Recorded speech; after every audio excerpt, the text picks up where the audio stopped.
Hoje nós temos mais um caso duro, acho que eu poderia dizer que é, né, Isley? Esse é um caso duro de resolver e, como sempre, estou aqui com a Edileide do lado que vai apresentar quem está conosco. Um caso duro para resolver, mas um caso fácil de diagnosticar. Vocês vão ver que, às vezes, um único exame já fecha o diagnóstico. E como é duro para resolver, a gente está aqui do meu lado com a doutora Beatriz, que é residente de cirurgia cardíaca, né, que vai nos falar no final. Do outro lado está o doutor Paulo Salvador, nosso tomografista de ressonância, aqui ao lado do Ibrahim, e a doutora Líria, que vai nos mostrar o exame, o ecocardiograma. O apresentador do caso vai ser o doutor Túlio, e quem vai fazer os comentários no final vai ser o doutor Giorgio.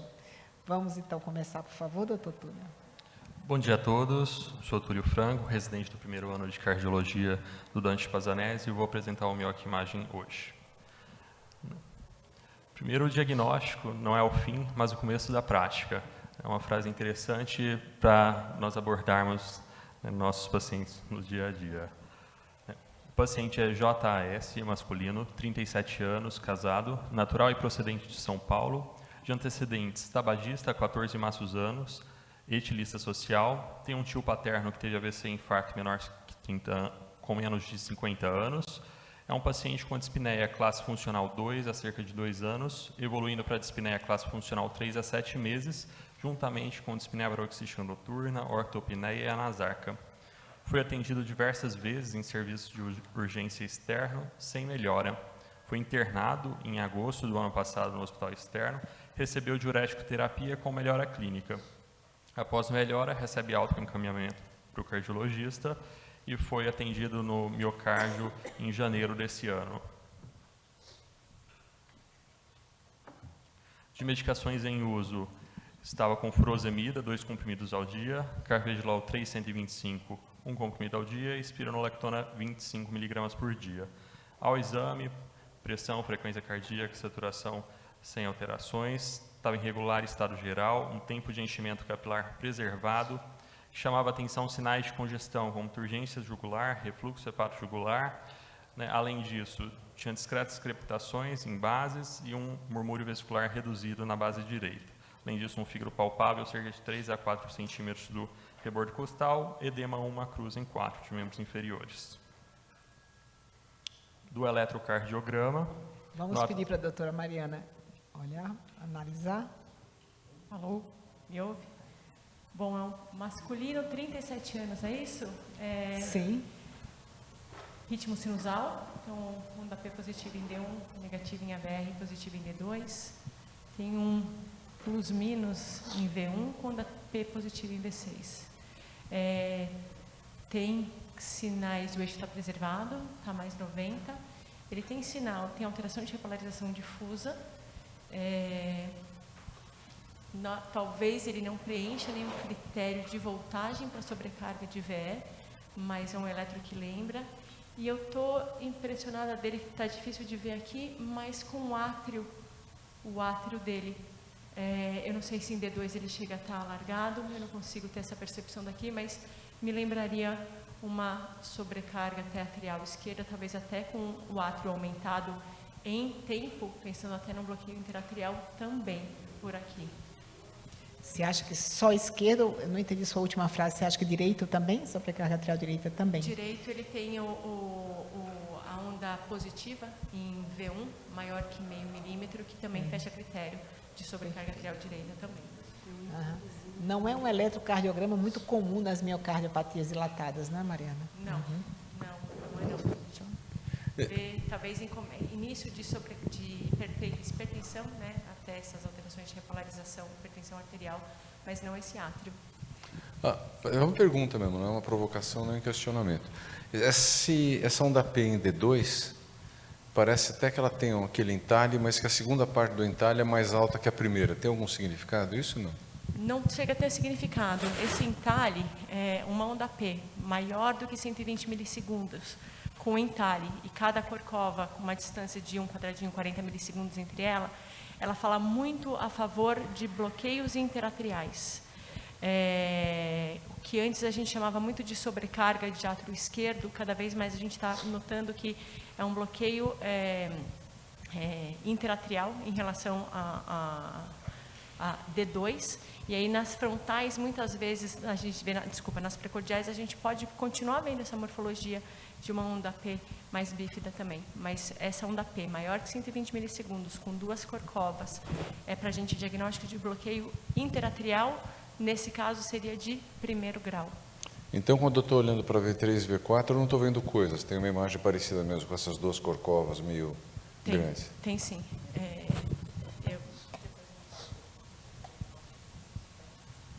Perfeito. Vamos em frente, então? Dos outros exames laboratoriais, hemograma e PCR sem alterações, função renal e tireoidiana normais, sorologias para hepatites, HIV, sífilis negativas, um ProBNP aumentado de 1.300, cálcio e CPK sem alterações. Primeira pergunta que fica para esse caso, qual o diagnóstico sindrômico mais provável? IC-FER, IC-FEP, IC com fração de ejeção levemente reduzida? Quem acha que é a primeira opção, por favor, levante a mão. A segunda opção? Todo mundo votou na terceira, então. A terceira opção parece que ninguém vai votar em nada, né? Nada disso. Se a gente for pela frequência, acho que todo mundo votaria na primeira, no IC-FER, mas já está estranho, aquela onda P não está combinando muito com as miocardiopatias dilatadas, né? Vamos em frente, então. Quis votar?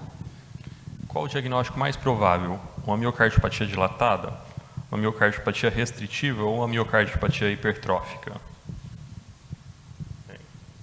Vamos perguntar para a doutora Mariana, que é a única que quer nos responder. A única que levantou a mão. O que você acha, Mari? Doutora, sabe que aquela alteração de onda P, quando a gente fala de miocardiopatia hipertrófica, ela inclusive ela é prognóstica, né? Mostrando que a gente não tem a captação dos folhetos de mitral, levando aquele aparecimento de onda P meio bífida. Então, talvez por isso, que seja o único indício que eu tenha, que eu esteja aqui no mioc-imagem, vou botar no meio hipertrófica, então. Pois é, mas se a gente analisar o eletro exclusivamente, a gente vê uma sobrecarga de átrio muito significativa e pouca sobrecarga ventricular esquerda, né? Então, se a gente fosse botar assim, chutando, que a gente não sabe nem outro exame, eu acho que eu chutaria a restritiva, né, para esse paciente. O que você acha, Ibrahim? Eu também, até por todos os motivos que você comentou. Agora, a única coisa que está clara na minha cabeça até agora, que a gente conseguiu chegar a um diagnóstico, é que tem alguma coisa aumentando o átrio desse paciente que também está tendo dificuldade de trabalhar, né? Acho que pelo eletro, pelas coisas que a gente viu. E eu estou guiando meu raciocínio por aí, porque não é muito parecido nem com dilatada, nem com hipertrófico. Então, alguma coisa está impedindo esse átrio de trabalhar da maneira como ele gostaria de trabalhar, de esvaziar bem. Cresceu e bastante. Acho que a maior pista para diagnóstico, eu acho que vai ser mais ou menos por aí. Por isso que eu chutaria mais na restritiva, até porque essa insuficiência cardíaca é importante, né? Não tão grande evolução, ser múltiplas internações. E eu concordando com você exatamente por esses dois motivos. Vamos em frente. Ainda a respeito dos exames complementares, o raio-x realizado do paciente. Alguém nota algumas alterações? Quem não conhece o caso já acha esse raio-x diagnóstico ou não? Quem acha o raio-x normal? Levanta a mão. Então, está na cara que é uma amiloidose pelo raio-x. Quem levanta a mão em nenhuma circunstância. Eu estou fazendo diagnóstico de lesão de tendão em todo mundo na plateia. Então, vamos em frente. Nota-se Puxa, mas eu não tinha visto o raio-x, desculpa, eu não tinha visto o raio-x nesse caso.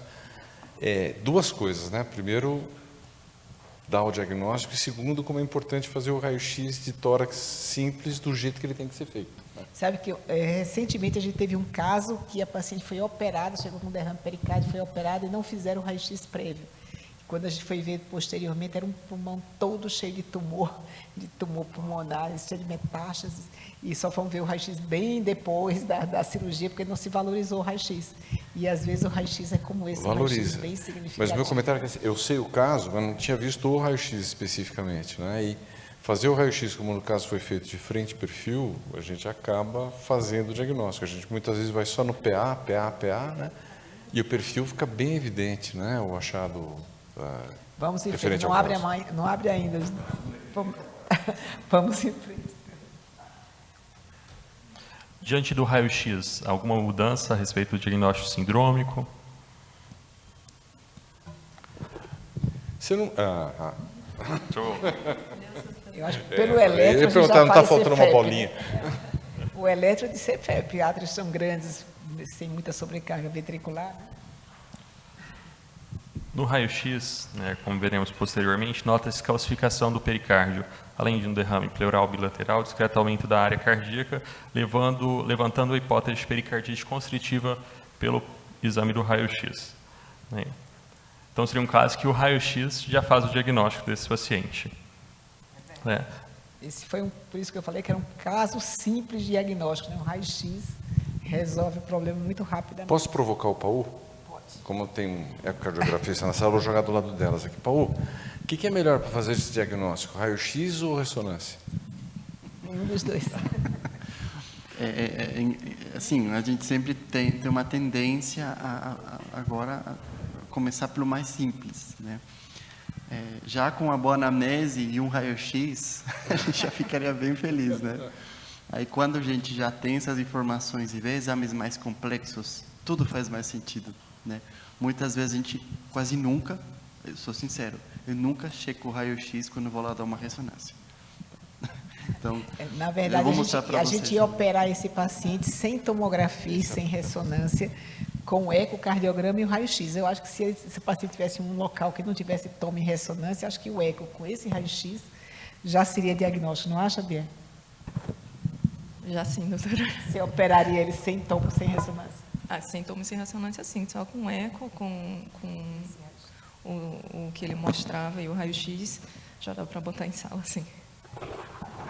Nota-se, portanto, calcificação... Desculpa, deixa eu só perguntar uma coisa para vocês. Vocês acham que tem quarto arco aí ou não? Não, mas tem uma retificação da pulmonar, né? Você não quer mostrar a calcificação para todos, para quem não conseguiu ver, você mostrar a calcificação direitinho? Nota-se uma calcificação da membrana pericárdica, parte anterior, aqui na parte inferior do coração também, né, principalmente no perfil. PA, mas é possível notar no PA também. O interessante é que na pericardite constrictiva, geralmente os átrios não crescem tanto assim, né? Geralmente os átrios também ficam constritos, né, pelo pericárdio. E nesse caso os átrios são gigantescos. Daria para a gente ver pelo raio-x que fica só no ventrículo ou você acha que não ali no PA? Está bem ali, mais na ponta, né? Mas depois o Dr. Paulo nos mostra na toma. Essa determinação de área tão nítida, não sei se dá para a gente fazer pelo raio-x, mas a impressão que a gente tem é que olhando no PA, por exemplo, o cálcio está começando depois do ponto onde o bronquiofonto esquerdo cruza a sombra cardíaca ali no final, tá vendo? Seria uma coisa mais distal, exatamente. E pouparia os átrios que estão ocupando todo aquele espaço mediastino que a gente vê antes. Então, mas eu não sei se o raio-x é suficientemente confiável. Se eu tivesse olhos bons e jovens como o do Tito, eu teria certeza, mas sendo uma pessoa mais velha, eu não vou conseguir saber. Mas o eletrocardiograma já bateu a charada, os átrios não estão apertados. Né? Mas mostra no PA, se a gente não tivesse o perfil, como também dá para ver o cálcio, Túlio. Na parte do PA, nota-se o cálcio. E mais embaixo. Aqui. Aí, isso. Talvez se pudesse uma janela diferente, a gente conseguisse ver melhor. Além disso, foi realizada uma tomografia de tórax externa durante a internação prévia, que não temos as imagens, mas o laudo. Foi vista uma importante calcificação pericárdica, um aumento do índice cardiotorácico, linfonodomegalias mediastinal, paratraqueal anterior, de janela aorta pulmonar, periaórtica infracarinal até 2,7 centímetros, sinais de hipertensão pulmonar com um tronco de artéria pulmonar de 3,7 centímetros, moderado derrame pleural direito e pequeno do lado esquerdo, determinando atelectasias restritivas, dilatações e espessamentos das paredes brônquicas dos lobos inferiores, espessamentos lisos dos septos interlobulares nos lobos superiores e bases pulmonares, inferindo congestão pulmonar. Dr. Paulo. Bom, inicialmente um laudo descritivo, mas a gente conseguiu extrair algumas informações interessantes. Então, a gente partiu já de uma confirmação diagnóstica para agora para um exame que não só corrobora os achados também, sino que ajuda a saber a extensão, o grau de acometimento e, por que não, também de mostrar outros achados de significância também clínica. O que chama a atenção esse componente de linfonodomegalia mediastinal. Então, pensar nas próprias etiologias, a hipótese infecciosa acaba sendo um detalhe interessante. Aparentemente não tem um sinal de acometimento pulmonar, chama a atenção que já tem um grau de certa hipertensão pulmonar, tudo bem, pode ter repercussão do lado direito também, mas já chama a atenção sobre os detalhes e talvez uma provável etiologia. Será que inflamatória? O paciente não tem histórico prévio de ter tomado radioterapia, não teve trauma, não foi mexido no tórax para pensar em bridas, então já chama a atenção essa linfonodomegalia mediastinal também aumentada, pensando um pouquinho mais sobre as hipóteses diagnósticas. A gente vai ver nas imagens depois como acaba sendo mais legal isso aí. Acho que são na sequência, Paulo. Acho que você já poderia ir. Foi realizado o ecocardiograma no nosso serviço no dia 23 de janeiro, convidado a doutora Líria Silva para comentar o eco.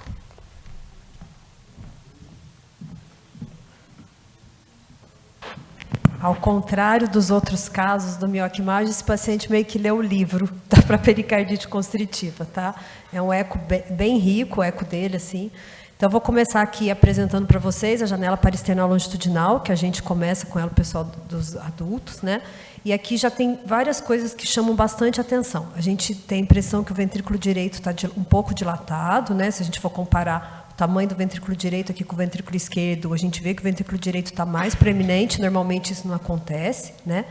Vocês podem observar esse septo interventricular, é um septo que está altamente anárquico, né, assincrônico, ele treme, e vocês podem ver também que ele abaula um pouco para dentro do ventrículo esquerdo, do ventrículo esquerdo para o ventrículo direito, que depois eu vou mostrar para vocês um detalhamento maior disso. Mas uma coisa que salta nos nossos olhos, mesmo a gente fez esse exame, foi minha colega lá da sessão, a Momesso, que fez, a Marcelinha Momesso, sem saber daquele raio-x, tá? E aqui chama a atenção essa região aqui da parede posterior do ventrículo esquerdo, né?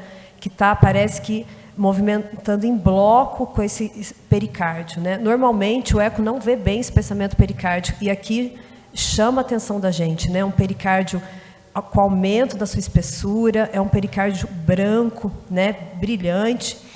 Tudo que a gente vê hiperecogênico no eco, a gente pensa em fibrose ou calcificação. E aqui parece ter calcificação que faz até um sombreado acústico. E bem focado aqui nessa parede, né, a parede do ventrículo miocárdio ventricular aqui da parede inferolateral, parece que faz até o abaulamento dela, ele não se distende, e todo esse espessamento, essa área hiperecogênica com bastante sombreado acústico.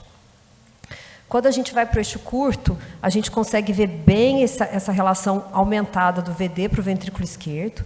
Esse septo, que normalmente a gente, nos outros, se vocês lembraram dos outros mioquimagens, o septo não fica assim, né?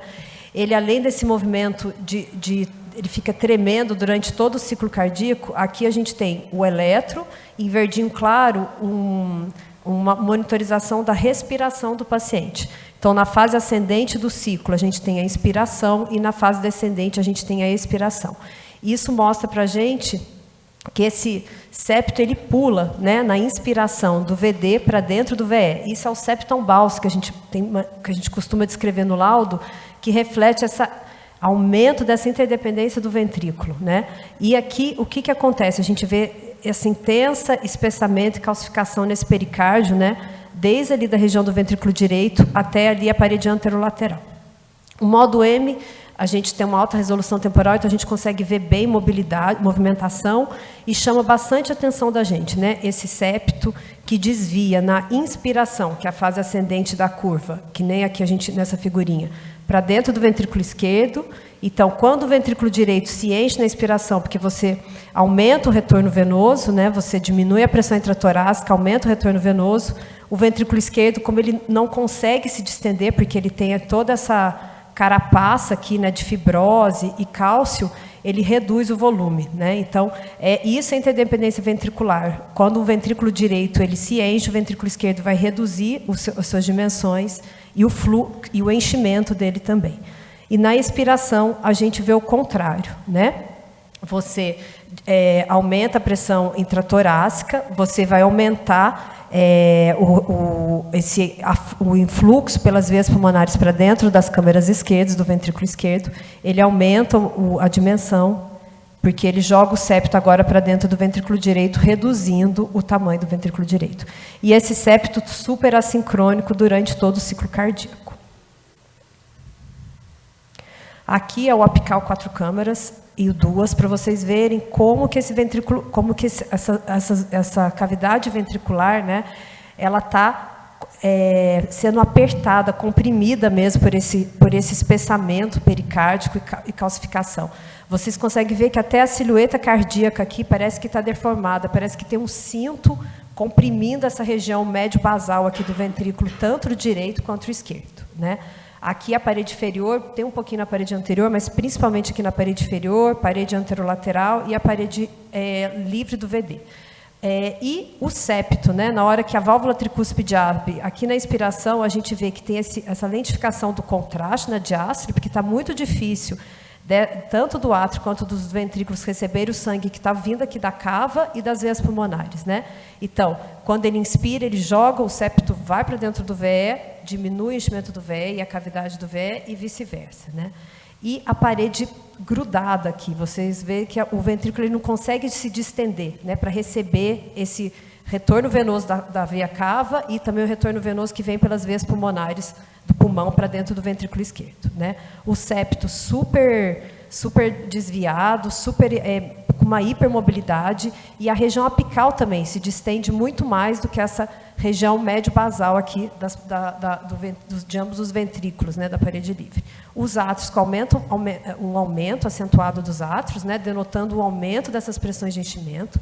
Isso tudo me sugere já um processo bem crônico, né, de fibrose, calcificação, dilatou o átrio, porque provavelmente esse paciente já teve um tempo para que isso acontecesse. Aqui só para vocês verem bem de pertinho mesmo, né, toda essa interdependência ventricular, esse pulo do septo do VD para o VE, essa movimentação respirofásica do septo, né, relacionado com a inspiração, muito cálcio, a silhueta, o ventrículo parece que está com uma cinturinha pelo cálcio aí, né, não está conseguindo se distender por essa carapaça envolvendo. E, de novo, esses sinais de interdependência ventricular, né? Na diástole, na inspiração, a gente vê um aumento da cavidade direita e em detrimento de uma redução das dimensões do ventrículo esquerdo. A doutora Direito fala isso, né? Se um ventrículo abre o braço, espreme o outro, né, doutora Direito? A senhora tem costume de falar, acho que é isso, né? E o contrário na expiração, tá? E aqui a parede inferolateral, para vocês verem também a intensa calcificação e o septo bem assincrônico, esse septo que treme e esse desvio, né, relacionado com a respiração. Ele pula para dentro do ventrículo esquerdo e do ventrículo esquerdo para o ventrículo direito. E o mais interessante aqui nesse caso, na pericardite constritiva, até uma das maneiras que a gente costuma, que o principal diagnóstico diferencial é a miocardiopatia restritiva, o músculo costuma ser normal. Então, a deformação desse músculo, o strain, né, que a gente avalia a deformação calculando o strain global, ele costuma ser normal. Mas esse paciente, o que a gente pode observar? Que a deformação, né, que o strain do septo está bem preservado, até meio que compensando, e toda aquela região que tem mais cálcio, que tem essa adesão da parede, o strain bem reduzido, né, principalmente aqui na posterior. Isso pode ser justificado, primeiro, por essa adesão que diminui tanto, né, essa excursão, esse deslocamento, essa deformação do músculo.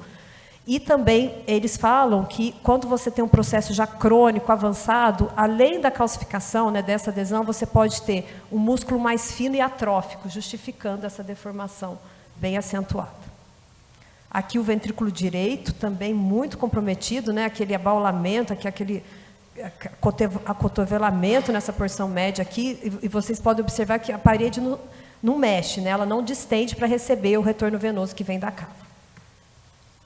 O mapeamento com Doppler colorido nos mostra só refluxos triviais, e esse paciente tinha um grau de hipertensão pulmonar discreto, acho que 38 que foi estimado, tá? Aqui a gente usa aqui uma técnica, né, derivada do tridimensional, que a gente faz aqui eu fiz 9 cortes, como se fossem cortes tomográficos dessas regiões do ventrículo, só para mostrar para vocês mais uma vez, né, essa relação da interdependência ventricular, né, do ventrículo direito deslocando para dentro do ventrículo esquerdo, com esse septo bem assincrônico, né, esse septum baus que a gente chama, e todo esse cálcio envolvendo todos esses ambos ventrículos. Para a gente fazer a avaliação funcional desse ventrículo, né, como que se encontra o enchimento desse ventrículo, a gente nem precisava do Doppler aqui, porque a gente já viu que tinha essa identificação, né, átrios grandes, só de olhar o ventrículo a gente já vê que ele não está conseguindo se distender para receber o volume, né, que vem da cava e da circulação pulmonar pelas veias pulmonares, mas a gente sempre usa o Doppler para avaliar a função diastólica, né, o padrão de enchimento desse ventrículo. A gente pode observar uma onda E muito aumentada, porque no início da diástole, esse pericárdio ele deixa ainda o ventrículo se distender um pouquinho. Na hora que a válvula mitral abre, é o momento que vai ter quase praticamente todo o enchimento diastólico, denotando aqui uma velocidade da onda E muito grande e a onda A muito reduzida, né? Um padrão que simula uma disfunção diastólica restritiva mesmo, tá? Aqui a onda A, mesmo a contração atrial tentando fazer esse enchimento, ela não consegue, porque é um ventrículo que não tem espaço para acomodar esse volume, tá? Que está aprisionado, né, na congestão venosa e capilar pulmonar. E o mais interessante disso, que apesar da gente ter essa velocidade, né, ondas E grandes, tempos de aceleração curto, A pequena, que lembra o padrão restritivo, quando a gente faz a avaliação do Doppler tecidual, a gente vê que a velocidade de deslocamento, tanto da onda E septal quanto da E lateral, elas costumam ser normais. Só lembrando, a E lateral vai ser menor que a E septal. Isso, em situação pacientes normais, é o contrário, tá?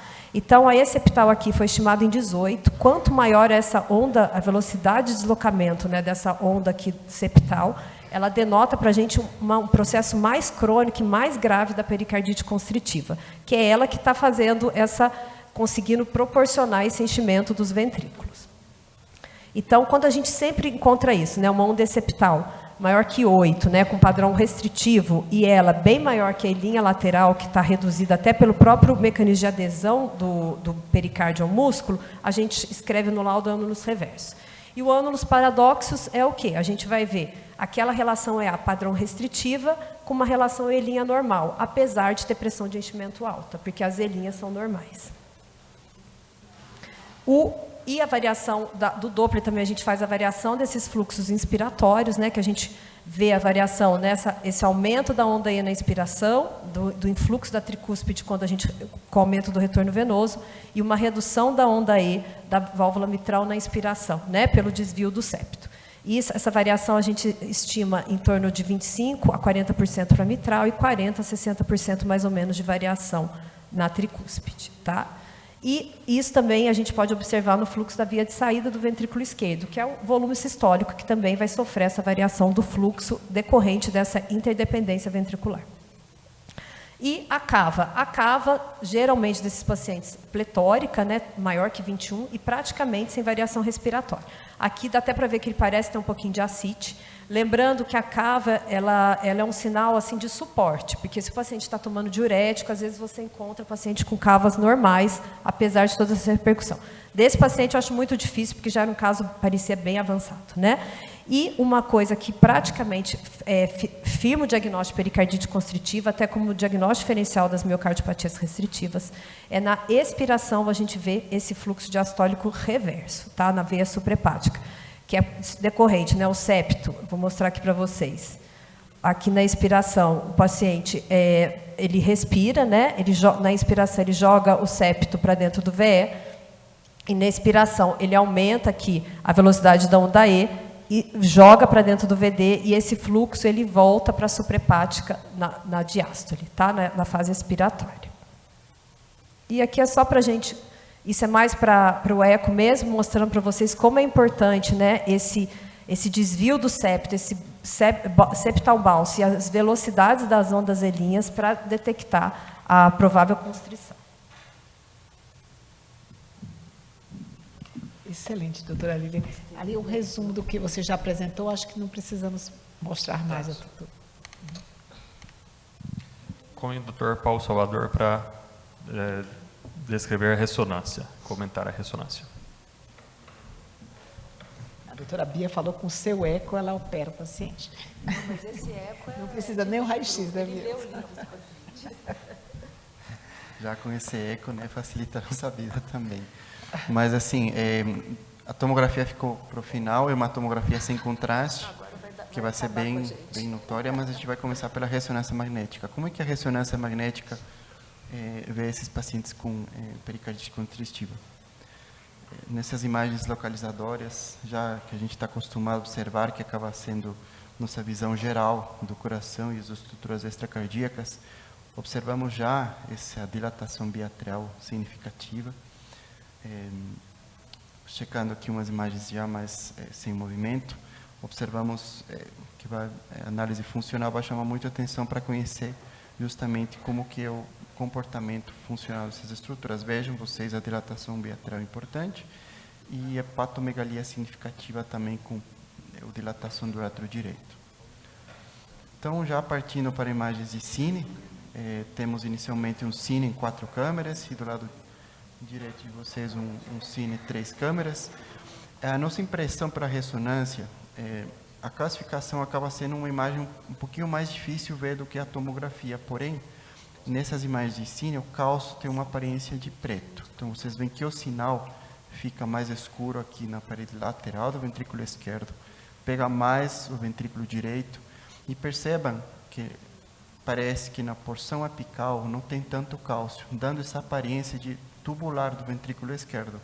Então, parece que ele aperta mais a cintura, justamente os segmentos basais, e na porção apical ele acabou deixando para frente tudo isso, porque não tinha um padrão tão restritivo quanto o lateral.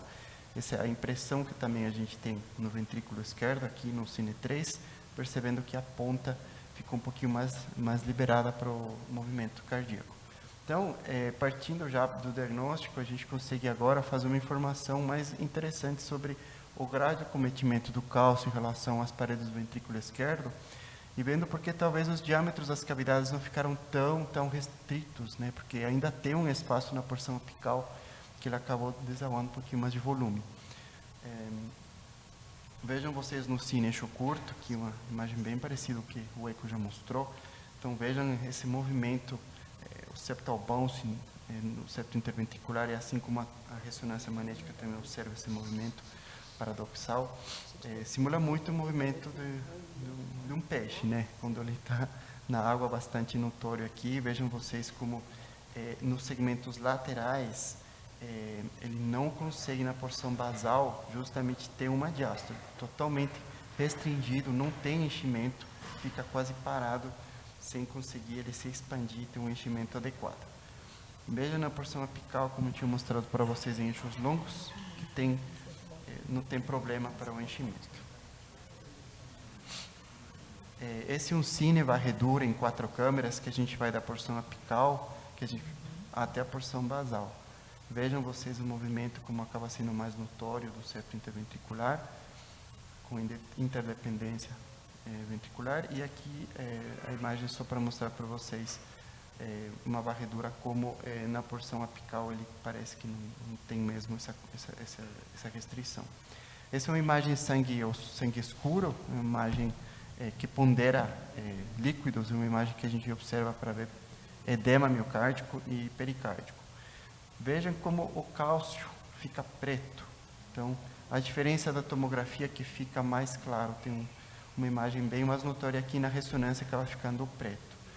Ele não tem um sinal sugestivo de ter edema pericárdico, nem edema miocárdico. Imagem de perfusão, que é dinâmica de fluxo de contraste, nesse caso, só para demonstrar a dinâmica de fluxo de contraste, mas nada que chame mais atenção. Veja no realce tardio agora, depois de ter esperado um tempo depois da injeção de contraste gadolínio, como o pericárdio tem uma espessura aumentada aqui, e esse componente preto que acaba sendo o cálcio. Então, o cálcio pega a porção basal quase circunferencial aqui. Eu vou mostrar para vocês mais detalhadamente se aquele cálcio se estende também para os átrios, né? Vejam vocês aqui na porção apical como não tem tanto espessamento, tanto como as porções basais. Então, aqui acaba sendo mais notório para vocês observarem também que no lado do ventrículo direito, além de ter espessura aumentada, também tem essa presença de cálcio, e ele se estende até a porção quase apical do ventrículo direito. Então, a gente observa justamente isso e não tem realce tardio miocárdico, o problema é mais pericárdico. Aqui em eixos longos, o realce tardio, que a gente observou pericárdico, e a calcificação observada na sequência como preto. Muitos se perguntarão, e a pergunta é, mas como tem realce tardio no pericárdio? Né? Só para lembrar, o pericárdio também tem irrigação, os vasos são menores. Quando tem enchimento por realce tardio, ele acaba demorando também para liberar esse realce, então por isso que acaba ficando essa imagem de aumento de espessura e realce tardio também pericárdico. Então, vejam essa imagem, embora seja uma imagem sem movimento, como documenta uma fase do ciclo cardíaco, demonstrando assim que a porção apical não tem essa restrição nessa sequência. Avaliação de mapa T1, eu coloquei essa imagem porque acaba trazendo informações em pacientes que têm um componente também de derrame, que ajudaria para saber se tem um componente inflamatório ou não. Nesse caso, o componente foi mais calcificação, e aqui a visão tomográfica, percebam vocês que as imagens são muito mais notórias, uma tomografia simples, sem precisar imagem com contraste, e o cálcio acaba sendo muito mais gritante, demonstrando aqui nessas imagens. Tá? Aqui é uma imagem em eixo curto, demonstrando a extensão da calcificação, que ela estende toda a porção basal, ele acomete também a porção proximal da aorta ascendente. E vejam vocês nessa imagem em eixo longo que a atenuação de cálcio nessa porção é diferente do que a gente está acostumado a observar aqui na porção apical. Então, pela tomografia, eu não consigo dizer se é pus ou é necrose gaseosa. Eu simplesmente consigo aventar a possibilidade de que isso não é o cálcio que a gente está observando nesse outro local, porém, sim, merece uma atenção. Até gostaria de saber a opinião no transoperatório superior, né, que encontraram aí, mas vejam vocês como no átrio direito ele se insinua assim um pouquinho na tricúspide, mas ele não acomete nos átrios, por isso que os átrios tiveram espaço para eles crescerem também, como eu mostrei para vocês. E essa é uma varredura em eixo curto para demonstrar a calcificação. Então, ele vai da base para a ponta. Né? Ao contrário, desculpa, da ponta para a base. Deixa eu voltar de novo. Então, da ponta para a base, então vejam vocês como é quase circunferencial, fazendo essa imagem de cinto. Né?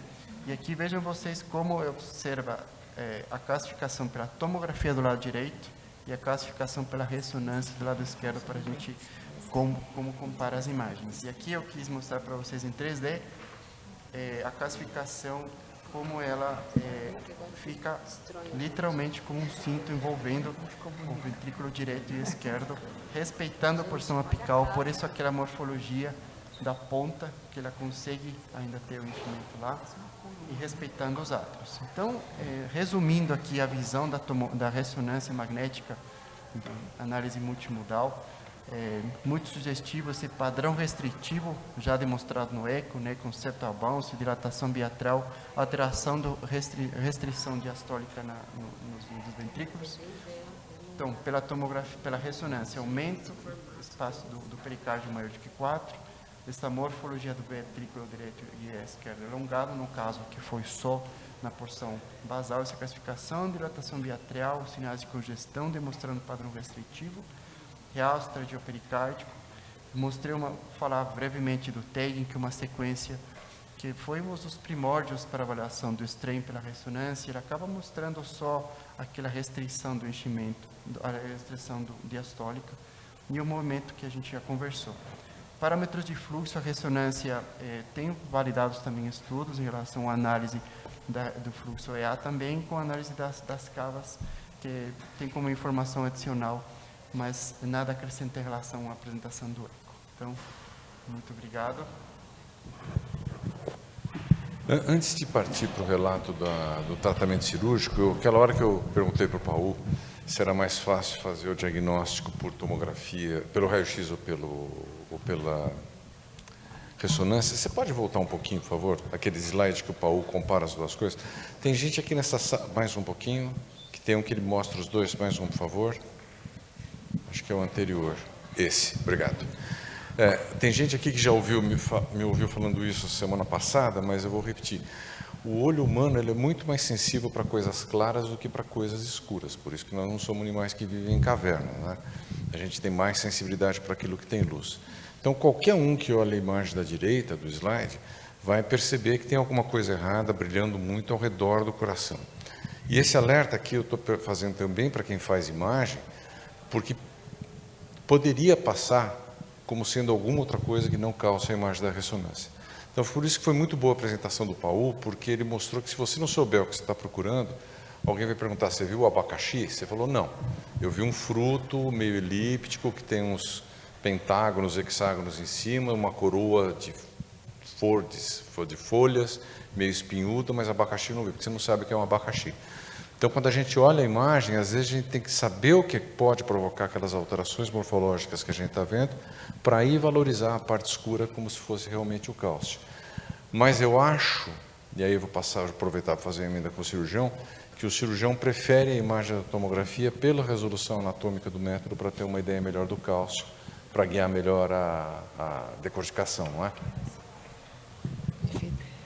A doutora Janaína não pôde comparecer, porque estava na cirurgia, então a doutora Beatriz substituiu a doutora Janaína, então provando que as mulheres estão tomando o lugar dos homens, né? Até no ambiente da cirurgia cardíaca. Ainda bem.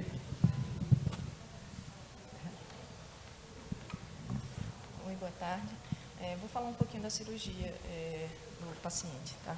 A gente foi programado para ele fazer essa pericardiectomia, como a gente já tinha comentado, com o raio-x e o eco mostrando as restrições, a gente conseguiria levar para o centro cirúrgico. Mas a tomografia ela vem para elucidar melhor a extensão e o acometimento da calcificação. Passando aqui.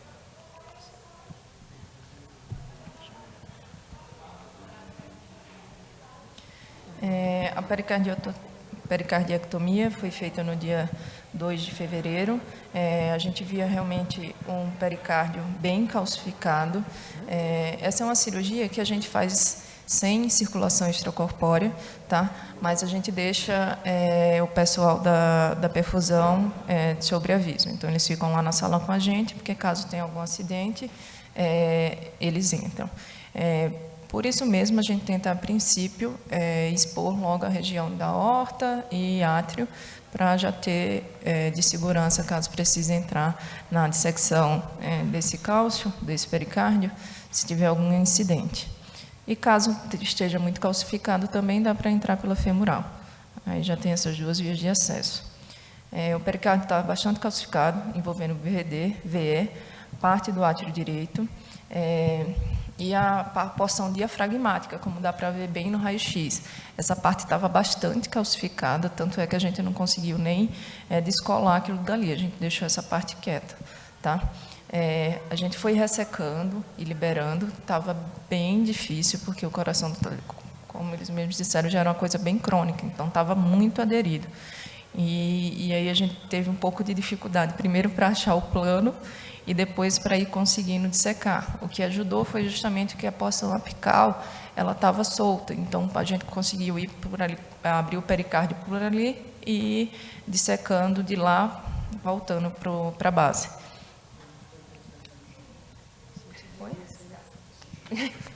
Mais ou menos. Um bom exemplo. E aí, justamente voltando para a importância da tomografia, na tomografia a gente conseguia ver duas imagens que não estavam tão calcificadas como as outras. E isso aí a gente já entrou sabendo que elas existiam, e eu acho que tem as imagens aqui.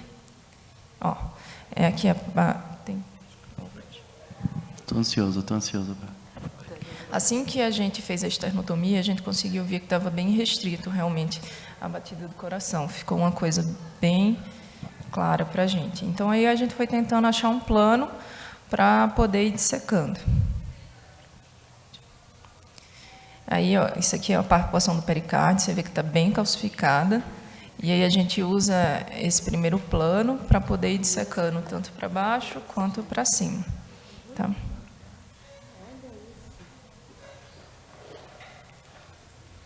Aqui, pronto. Aí ele vai soltando. Isso aí é a visão da cabeceira, tá? O cirurgião está indo em direção ao ápice. nessa parte, ápice e porção esquerda. Essa parte aqui embaixo, deixa eu mostrar para vocês.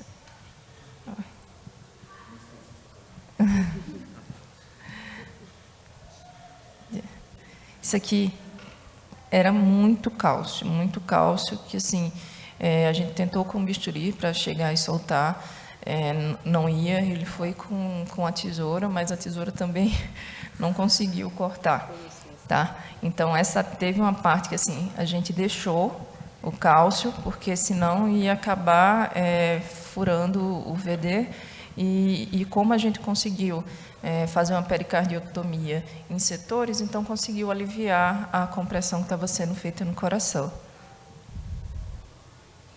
Aqui é um exemplo dele, tentando para vocês verem o grau de calcificação aqui, ó. Ele foi com um saca-cálcio e não conseguia quebrar. Isso tudo aqui é cálcio. Vocês pensaram em chamar algum ortopedista para ajudar nessa?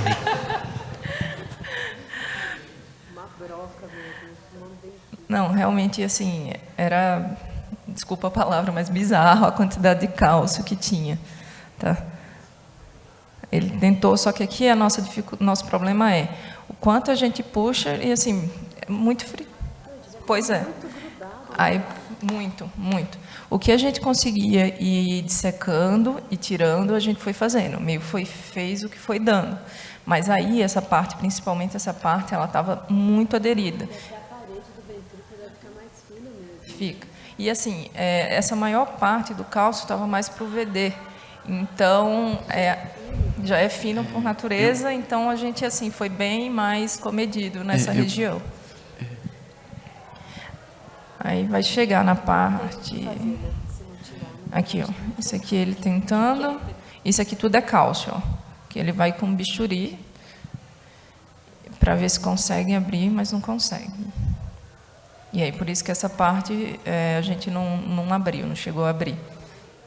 A gente foi soltando aqui para esse lado, que é do lado direito, e tirou meio que carapaças, para conseguir devolver a mobilidade do coração. Deixa eu achar. Pronto. Aqui é aquela imagem que a gente vê que fica na dúvida do que... Aqui, ó. Do pus ou cásio.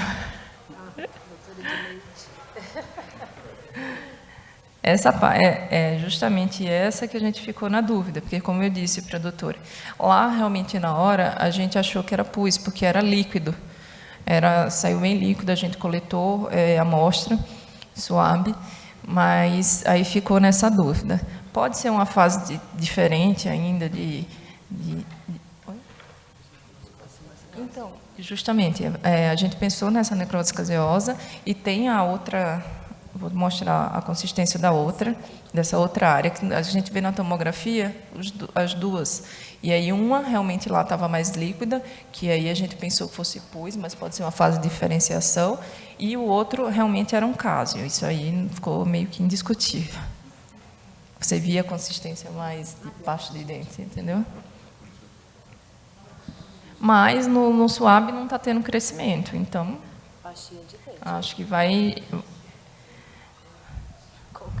diferenciando mais para isso aí. Tá mais para aquelas chiques lá da champa.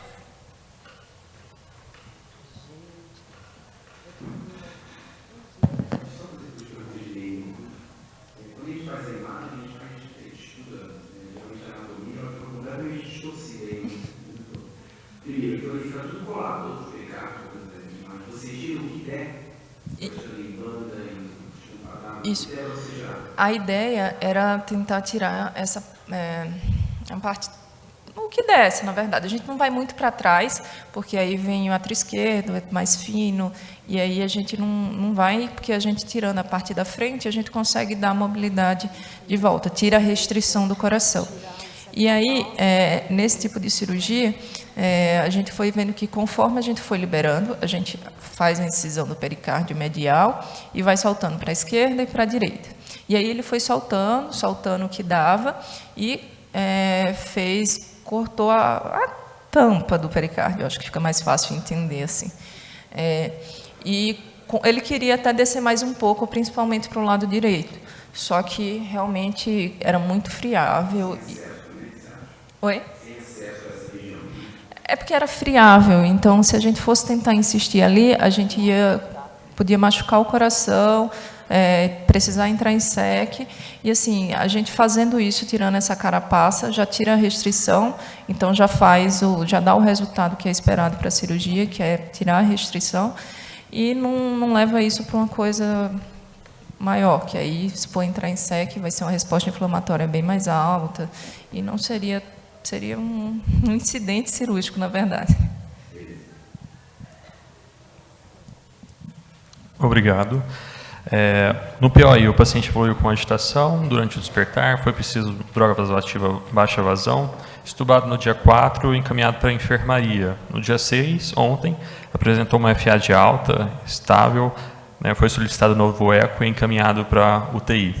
No eco, foi verificado um derrame pericárdico de grau importante, com lâmina maior adjacente às câmaras cardíacas direitas, medido 22 milímetros, sem sinais de restrição ao enchimento das câmaras cardíacas, com redução da colapsabilidade da via cava inferior, podendo corresponder a um sinal incipiente de tamponamento cardíaco. Foi reabordado ontem no período da tarde, voltou para a UTI pós-operatório, e apresentou um débito aumentado no dreno cardíaco, foi abordado novamente no período noturno. Agora está sedado, precisando de droga vasoativa moderada vazão, mas ainda está na UTI pós-operatória, que abordou novamente ontem à noite. Com relação a essa reabordagem, quando foi no sábado, a gente sacou o dreno desse paciente. Ele tinha debitado, acho, cerca de 150, 200 ml no primeiro pós-operatório, e no segundo pós-operatório não tinha debitado nada. Então, a gente viu o raio-x, não tinha aumento de área cardíaca, o paciente estava estável, a gente optou por retirar esse dreno. Retirou o dreno, não teve intercorrência na retirada e o paciente foi até de alta. E teve essa intercorrência, quando voltou e solicitaram esse eco. A gente realmente achou bastante estranho o derrame. O Renato pediu para botar em sala rápido, porque ele ficou com medo de que na hora da retirada do dreno tivesse machucado o VD, alguma outra coisa, por estar friável da gente ter dissecado isso daí. Por isso a urgência de botar ele em sala. A gente não esperou jejum, não esperou nada. Tá? Entramos, fez a nova toracotomia e não achou, assim, achou muito coágulo, bastante coágulo, mas não achou nenhum foco de sangramento ativo. Lavou a cavidade, a gente coloca Sugicel, que é não sei se todos conhecem, é como se fosse um algodãozinho que tem ação anticoagulante. Geralmente, quando esses pacientes que a gente precisa descolar reop ou pericardiectomia, a gente coloca para ajudar nesse sangramento mais difuso. E fechou, tranquilo. Só que realmente aí voltou lá para a UTI e teve um sangramento aumentado consideravelmente. Primeira hora foi 600 e alguma coisa, né? 600 na primeira hora, na segunda acho 500, se não me engano. E aí voltamos novamente e mais uma vez a gente não encontrou nada.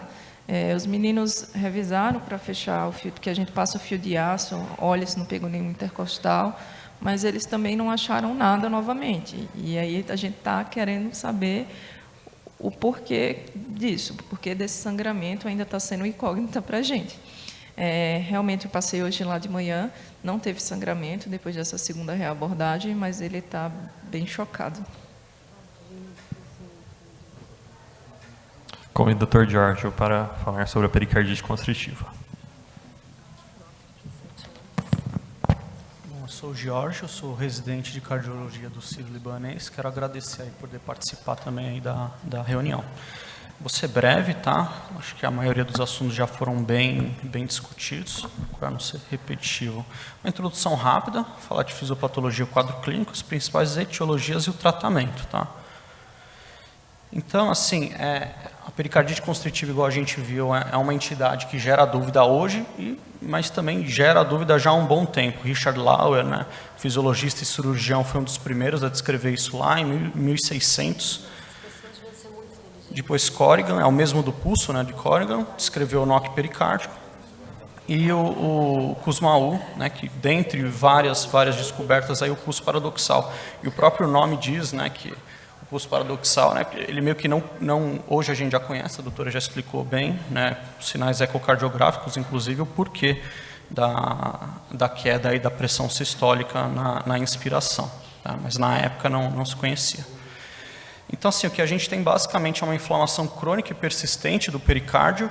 Isso a médio prazo, médio e longo prazo, gera um espessamento, consequente fibrose, calcificação, adesão, né, das lâminas pericárdicas visceral e parietal, gerando uma restrição de elasticidade do mesmo. Isso gera, então, uma restrição do enchimento diastólico dos ventrículos e, consequentemente, queda do volume sistólico, do débito cardíaco. E aí é curioso que, além de tudo isso, a gente tem também relatos de diminuição do fluxo coronariano em até 50% de fluxo. Tá? Então, acho que a imagem aqui ficou pequena, mas além dessas alterações macrohemodinâmicas que eu comentei, a gente sabe que também a longo prazo a pericardite constritiva acaba, né, é uma IC restritiva, acaba se comportando como tal, né? Então a gente tem alterações aí da parte hormonal, aumento da atividade renina-angiotensina, aumento da atividade adrenérgica, restrição de sódio, né? Isso faz parte da fisiopatologia da doença. E assim, quadro clínico, eu peguei aqui algumas casuísticas.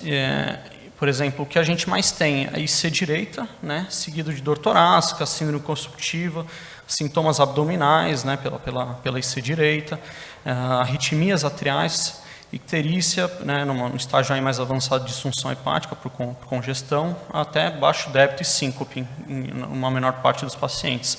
E a gente vê que a duração média, é lógico que varia conforme a etiologia, mas tende a ser mais insidiosa, aí, em torno de 11 meses aqui nesse artigo. Virtualmente, várias causas, né, de pericardite podem levar a pericardite constritiva. O que a gente vê, né, que as mais comuns são aquelas que geram, igual eu disse, um processo inflamatório tendendo aí à cronicidade, uma coisa mais perpetuosa. Então, além das infecciosas virais, idiopáticas, a gente tem as micobactérias, né, mais comuns aí em países em desenvolvimento, como o Brasil. Doenças do sistema autoimune, né, as colagenoses, assim, praticamente boa parte delas, né? Síndrome pós-cardiotomia, que aí é um pouco mais comum nos países em desenvolvimento, quando a gente compara com infecciosas de TB, né? Doenças metabólicas, a própria diálise, enfim, doenças neoplásicas e pós-radioterapia, né? São aí as principais causas. Trouxe aqui uma revisão rápida sobre um artigo que buscou tentar achar quais são os fatores de risco para a pericardite constritiva após um paciente com pericardite aguda. Tá? Foi um centro italiano, foi um estudo de coorte, né, observacional, retrospectivo, follow-up médio de 72 meses. O que foi interessante assim, que ele trouxe é que a maioria, né, dos pacientes, igual eu disse, a maior parte da etiologia foi pós-viral, né, que ele conseguiu isolar na maioria das vezes Coxsackie. E aí depois, etiologias que ele chama de específicas, tá? Não virais, né? Então ele comenta aqui síndrome pós-pericardectomia, neoplásica, tuberculose, você vê que é pouco, né, na casuística aí italiana, e purulenta, né, por bactéria mesmo. E a gente vê que o prognóstico, aquele é uma curva de sobrevida livre de eventos. No caso, pericardite, tamponamento e a nossa pericardite constritiva, a gente vê que as idiopáticas virais, elas acabam tendo um prognóstico melhor que as por etiologias específicas, né, que eu comentei. Essa curva começa a abrir um pouco depois, sabe? Por isso que eu falei que é um quadro mais insidioso, em torno de 6 meses.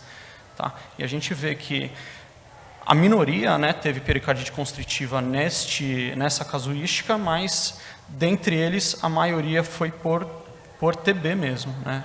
Aqui das etiologias específicas. TB bacteriana mesmo.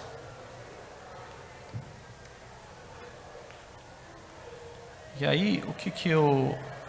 Aqui eu, né, já comentei que a TB e depois depois da pericardite purulenta, a TB foi a campeã ali de pericardite constritiva, e alguns fatores de risco que ele observou, né, que falam a favor, que eu disse, da inflamação perpetuando. Então, febre muito alta, um curso não tão agudo, mas mais para subagudo, incessante, bastante líquido pericárdico, né, fala mais a favor aí de o paciente evoluir para tal, né? Não dá para afirmar muita coisa, né? Foi um ensaio clínico nem nada, né? A amostra foi pequena, mas são coisas que fazem sentido dentro da fisiopatologia da doença. Aí aqui eu só trouxe, acho que o Dr. Paulo chegou a comentar também, que é interessante que na ressonância o aumento da captação tardia, né, com uma espessura pericárdia maior que 3 milímetros, acaba sendo um dos preditores, né, além dos clínicos aqui, para gerar aí constrição. Um outro artigo, né, a pericardite constritiva na era moderna, trouxe alguns dados também interessantes para a gente. Aqui foi um estudo americano, então a gente vê, né, a maior parte das vezes idiopática, e aí bem menos, né, pós-radiação, infecção, enfim. Mas aqui você vê que bate, né, com o que a gente tem aqui, a maior parte é pós-viral. Então aqui ele traz também, né, que aqui já não é curva de eventos de pericardite e tal, aqui é um evento mais robusto. Ele traz uma curva de sobrevida mesmo. Sabe-se que pacientes com pericardite constritiva, aqui nesse estudo, independente da etiologia, quando a gente compara com pacientes assim, mesmo gênero, idade, comorbidades, esses pacientes tendem a ter uma sobrevida menor, tá? Em 10 anos de 81% cai para 57%. Tá? Aí aqui no estudo ele viu, né, que pacientes mais idosos, né, a queda tende a ser mais exponencial, bem como sintomáticos, né, com piora funcional, e radiação. Aí aqui fica aquela coisa, a radiação, será que é um viés de causalidade? Né, porque os pacientes que são submetidos à radiação têm um diagnóstico oncológico, esse por si só já gera alteração prognóstica. Aqui ele trouxe aqui para cima que pacientes com câncer pós-radiação sem pericardite constritiva, uma sobrevida de 80% em 10 anos, com pericardite constritiva 61%. Então, isolou-se aí esse fator. Pericardite constritiva é algo que gera um prognóstico pior. O tratamento, assim, a maioria, boa parte, né, dos casos, o tratamento definitivo é a pericardiectomia, tá? Aqui tem a indicação na diretriz. Assim, aí o fácil é raciocinar aqueles pacientes que são sintomáticos, que geram repercussão, que não tem um risco cirúrgico tão proibitivo, mas aí a gente sabe que tem que individualizar outros casos, uma vez que a pericardiectomia ela tem um alto risco de morbimortalidade, né? Aqui, por exemplo, numa estatística aí de Cleveland, né, que é um centro de referência aí americano, já tem uma mortalidade aí considerável, 5 a 15%, né? E outros estudos mostram que a completa normalização assim, da função diastólica, das pressões de enchimento, né, da hemodinâmica assim, do coração, tende a normalizar em um pouco mais da metade dos casos. Então, a gente sabe que nem sempre é reversível, né, fazer a pericardiectomia. Então, tem que ver risco-benefício, né? Se para dado paciente ele vai ter mais risco de mortalidade do procedimento por si só ou da doença, né, da pericardiectomia constritiva. Aí outras coisas, né, a considerar, ele chama de end-stage pericardite, aquele paciente já com... Aí é mais fácil de raciocinar, o outro extremo, paciente com caquexia, já com FA, baixo débito, coração já muito remodelado, disfunção hepática grave, hipoalbuminêmico, IT, né, que a gente sabe que não é reversível, né, tende a não ser reversível depois da pericardiectomia, e pós-radiação, que eu vou comentar um pouquinho mais para frente. Precisamos ser um pouquinho mais rápido. Que assim, além desses fatores prognósticos que eu comentei, tem a própria distribuição da pericardite constritiva. Sabe-se que, por exemplo, vou destacar aqui o D, que a gente tem uma constrição bilateral, né, mais simétrica, com atrofia miocárdica, o VD mais fino, eu não sei se é o caso do nosso paciente, né? Com uma fina camada subepicárdica e a alteração ali é meio que tubular dos dois ventrículos. Sabe que esse paciente ele tende a não ter uma resposta tão boa à pericardiectomia, inclusive numa das diretrizes aí da AES que ele meio que desindica, né, o procedimento. Tá? Sabe-se também que pacientes aí com pericardite, com constrição pericárdica global, mais fibrose perimiocárdica, aqui, por exemplo, à direita, né, tem uma certa dificuldade técnica, né, de você dissociar o pericárdio espessado, né, da parede do VD atrofiado, né, alto risco de lesão, então também é menos indicado, tá?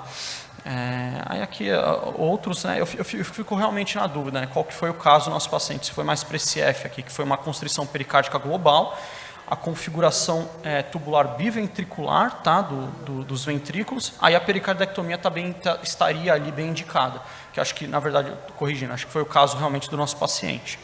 Tá. Outras terapias aí adjuvantes anti-inflamatório, se não der certo, em casos refratários, corticoide, colchicina é o racional assim para pericardite, principalmente quando a gente tem etiologias inflamatórias, tá? Sabe-se então que também a captação tardia é importante do gadolino na ressonância no pericárdio, igual o doutor falou, também é um preditor assim, não, esse pericárdio é inflamado, talvez com o remédio tende a melhorar, tá? E talvez até nem abordar.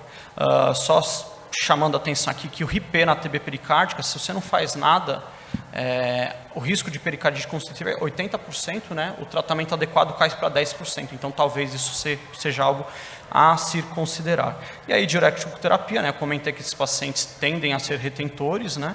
Então, para alívio de sintomas, e só chamar atenção aqui para evitar beta-block, né? Mesmo que ele tenha disfunção do VE, sabe que esse paciente, o cronotropismo é a resposta dele, né?